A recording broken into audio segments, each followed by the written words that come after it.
Balik po tayo sa mga balita. Kumbinsido ang Immigration Bureau na nakatakas at dumaan din umano sa tawi-tawi si dating presidential spokesman Harry Roque tulad ng ginawa ni Alice Guo. Aminado naman ang BI na bagamat maraming teorya ang lumulutang sa pagtakas ni Roque at ni Guo sa Pilipinas, ay wala pa rin silang sapat na ebidensya para kumpirmahin ang alinman sa mga ito. Mian Corbera sa balita. Posibleng sa backdoor din ng Pilipinas dumaan si dating presidential spokesman Harry Roque para makatakas ng bansa, gaya ng dinaanan ni dating Banban Mayor Alice Guo na kapwa iniuugnay sa operasyon ng iligal na pogo sa bansa. Sa pagdinig ng Senate Subcommittee on Justice and Human Rights, sinabi ng Bureau of Immigration na may hinala silang sa tawi-tawi rin dumaan si Roque. Huli umano itong namataan sa tawi-tawi noong September 2, 2024 at pagkalipas ng 2 araw, nasa United Arab Emirates na si Roque. Relating this to the incident involving former presidential spokesperson Attorney Harry Roque, who was cited in Tawi-Tawi at around 9:30 a.m. on September 2. And it was verified and confirmed that he was not cited within the town of Bongao after the initial sighting in the airport on September 2, that eventually on September 4, 2024, Attorney Roque arrived in the United Arab Emirates as confirmed by the Philippine ambassador to the UAE. Since Mr. Roque has no recorded departure in the BI's records, he likely took the same route as Alice Guo in leaving the country by using a backdoor exit in Tawi-Tawi.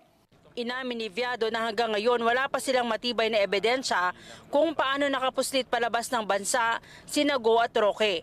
Batay kasi sa report ng mga pinuno ng 14 na airports at seaports sa buong bansa, hindi dumaan si Guo o Roque sa kahit anong airport nang umalis ng Pilipinas. Sa pakikipag-ugnayan naman nila sa Department of Foreign Affairs at mga counterparts sa Indonesia, Malaysia, Singapore at Hong Kong, kasama ng Australia, wala ring impormasyon ukol kina Guo at mga kapatid nito na sina Sheila Guo at Wesley Guo na kasamang pumuslit.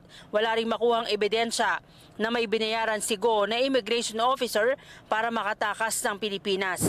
Your Honors, so many people wish to hear that the Pogos paid an immigration officer in one of the air or seaports so that these bad people can escape our shores.